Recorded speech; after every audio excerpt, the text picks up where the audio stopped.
ఏజీకేపేట కాజ్డూరు కాకినాడ జిల్లాలో మనము pastor Joseph అర్బాడి కాటబాబు గారు పాస్టర్ గారు ఉన్నారు. ఇక్కడ 27వ తారీఖున చర్చ్ ఓపెనింగ్ చేస్తూ క్రిస్మస్ ప్రోగ్రాం పెట్టుకున్న సమయంలో సుమారు 300 నుండి 500 మందిని విశ్వాసుల్ని బంధువుల్ని పిలిచి ఇక్కడ కార్యక్రమం చేస్తున్న సమయంలో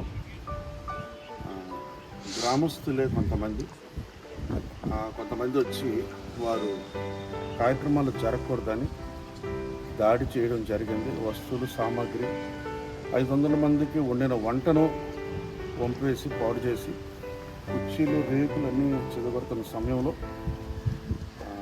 కొంతమంది బంధువులు ఈ కుటుంబ సభ్యులందరినీ చర్చిలో పెట్టి అమ్మ కుటుంబ సభ్యులు రండి బాబు విమానాలు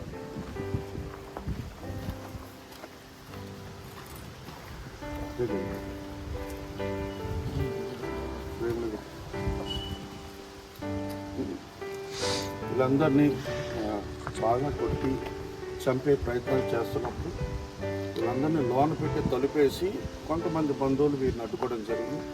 తర్వాత 120 మంది దాకా వీరిని చాలా హింసిస్తే హాల్లోంచి చర్చిలోంచి అర్ధరాత్రి జరిగిన 8 గంటల తర్వాత జరిగిన ఈ సంఘటనలో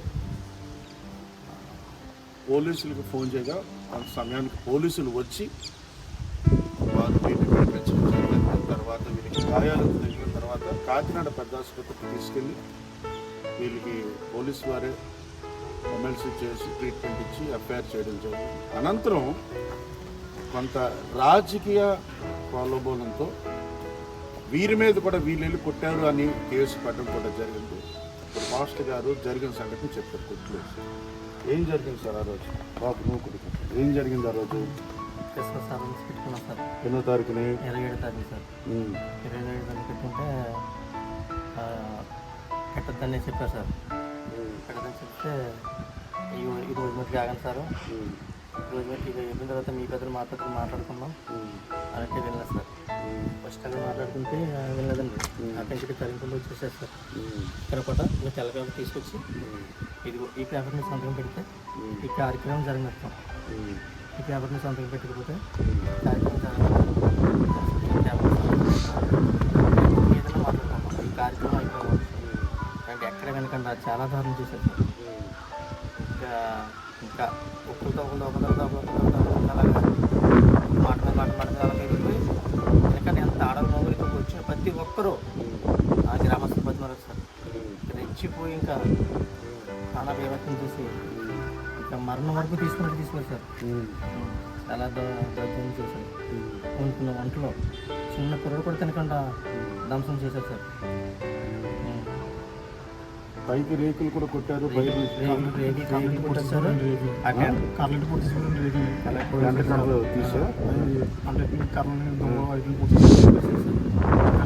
లైటింగ్ పెట్టిన స్టాంప్తో కూడా చేసి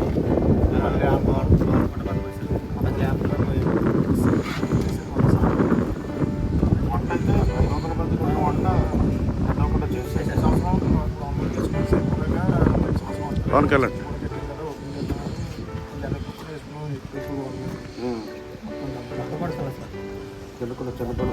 అందరూ ఏడుకెళ్ళారు సార్. బయట నుంచి వచ్చిన వారు, కాకి నుంచి వచ్చిన వారు, రానుపాల నుంచి వచ్చిన వారు. అంటే ఏంటి గ్రామంలో చర్చ ఉండకూడదు అన్నారు వాళ్ళ ఉద్దేశం అయితే అదే. ఏనారా ఏమన్నారు? గ్రామంలో చర్చ ఉండకూడదని ఉద్దేశం.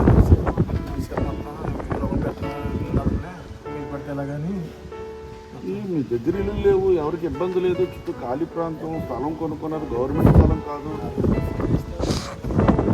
క్రైస్తవం ఉండకూడదు అన్నది వాళ్ళ ఉద్దేశంగా మీతో మాట్లాడుతున్నారు. మీరేం కోరుతున్నారు? తర్వాత పోలీసులు మీకు చర్చ ఓపెన్ చేయొద్దని కూడా చెప్పారని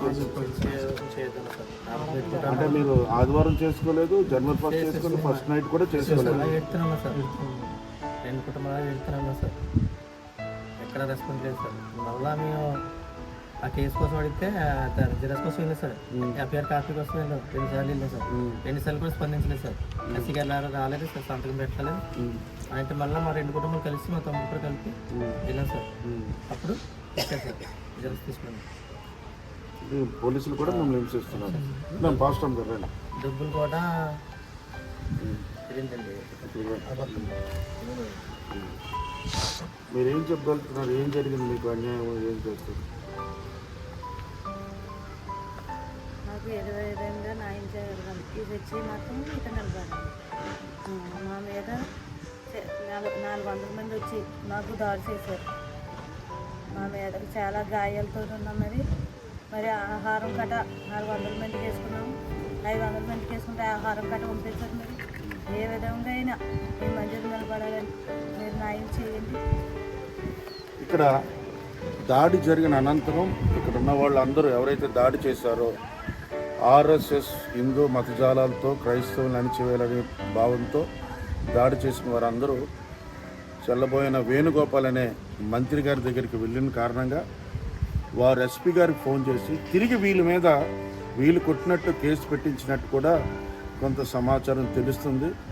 ఆ కారణంగా ఆయన మినిస్ట్రీ గారు వైకాపా మినిస్ట్రీ గారు అంటున్న కారణంగానే చర్చ్ నడపొద్దని మళ్ళీ వచ్చి ఆదేశాలు ఇచ్చారు. తర్వాత ముందేమో చర్చ్ పెట్టుకోవచ్చు అన్నారు, తర్వాత చర్చ్ నడిపించదని చెప్పారు. కనుక రాష్ట్రంలో క్రైస్తవుల మీద విస్తృతంగా క్రైస్తవ మైనార్టీ హక్కులకు దాడి జరుగుతుంది. ప్రభుత్వం స్పందించాలి, క్రైస్తవులు కూడా స్పందించాలని మేము ఈ మాటలతో ముగిస్తున్నాం. Thank you all.